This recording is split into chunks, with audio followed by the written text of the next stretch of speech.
Now, Storm Tracker 9 weather with meteorologist Cameron Landfield. Good morning, everybody, and happy Tuesday. It's looking well, it's Wednesday, actually. It's looking very, very intense as we get into the afternoon, and that's because of the storm system behind us. Take a look here. That is what's coming in for this afternoon. But right before that, before any of the cloud coverage we see right here hits the Pacific Northwest, it's actually going to look a lot like yesterday. So we'll start the day off looking summery, beautiful, warm, sunshiny, and by the afternoon, it's going to get very, very active. This is a super rare day. We haven't seen this kind of instability, well, the whole time I've been in the Willamette Valley, and if you ask some of the national weather scientists, seems like it's the first time they've seen this in their career as well. So it's definitely a peculiar day we've got going on. The Stormcast, though, is telling the story I was talking about earlier, looking all the way through 9 o'clock now up to 12 o'clock, and there's really nothing that happens, just sunshine and, well, beautiful weather. But as we get to 12 o'clock, we start to see the first evidence of that storm system coming in.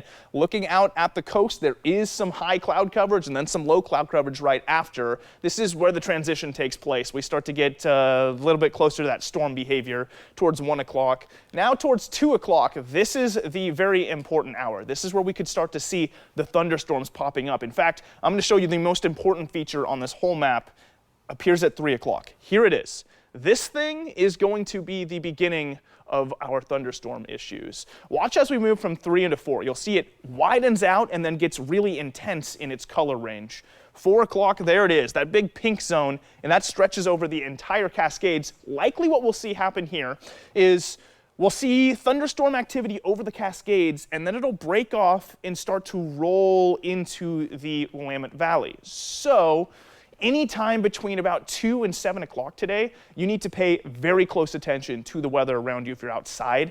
It's hard to tell exactly where those break-off storms are going to end, but there is a likelihood over basically the whole Willamette Valley for damaging hail up to golf ball sized, damaging winds, and of course, thunder and lightning with rainfall.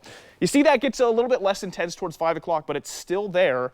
And then by the time we get into about 8 o'clock, this is when the danger for the thunder is basically over. We have more traditional rainfall for the remainder of the evening. So here's the rainfall totals for today. These are likely not going to be very accurate because we could have some significant downpours embedded in that incoming thunderstorm activity. So take this with a grain of salt for today. It looks like about 0.2 on average, but we'll have to see. Also, the winds are going to be expanding or accelerating as we move into that storm system too. So check this out. Moving from 12 o'clock into 1 o'clock, about 30-mile-an-hour gusts all the way down everywhere.